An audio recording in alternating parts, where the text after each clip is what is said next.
Sometimes the deepest quiet shouts louder than any voice. An empty shore, a cold room, a silent field, each holds a story, frozen in time, waiting for an answer that may never come. Late winter in the Ural Mountains, 9 experienced student hikers make camp on a desolate slope. By morning, their tent is found sliced open from the inside. Footprints, some from only socks or bare feet, lead away into the lethal cold and then simply vanish. The evidence points to a desperate sudden flight, but from what? The facts are stark. The motive remains a ghost in the snow. Thousands of miles away, on a warm South Australian beach, the sun rises on a well-dressed man propped against a seawall, seemingly untouched. He has no identification, but in a hidden pocket, a scrap of paper bears a final phrase, later traced to a rare book with its last page torn out. A life is over, yet we don't even know its name. From the sand, we cross to a remote Bavarian homestead. The animals are fed, the chimney smokes, and footprints in the fresh snow lead only to the door, never away. Inside, an entire family lies dead. The evidence suggests their killer stayed for days, tending the farm, living among the deceased, before disappearing without a trace. Far to the north, in a steep Norwegian valley, a hiker discovers the charred remains of a woman among the rocks. The labels from her clothing have been meticulously cut away.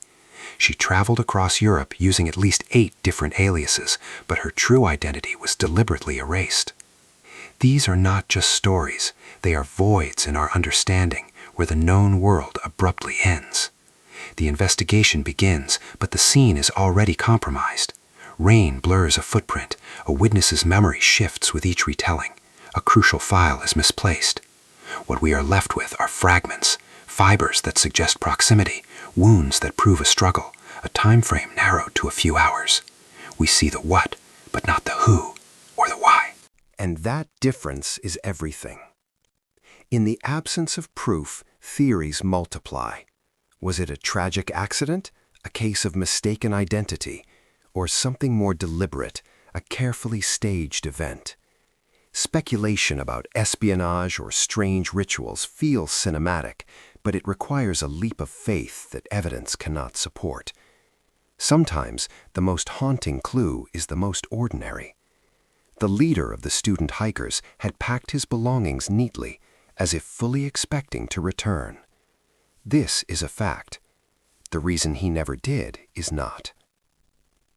While case files gather dust, the questions do not. Families are left suspended in time, learning to live inside the pause. Online communities become digital detectives, trading maps and hunches, keeping the stories alive. Our modern tools can sharpen the details, but they cannot always grant us certainty. And so these candles remain lit, night after night, as we search for a thread, however slight, that might finally unravel the truth. Because in the end, the search is not just about solving a crime, it's about restoring a name to the nameless and finding reason in the chaos.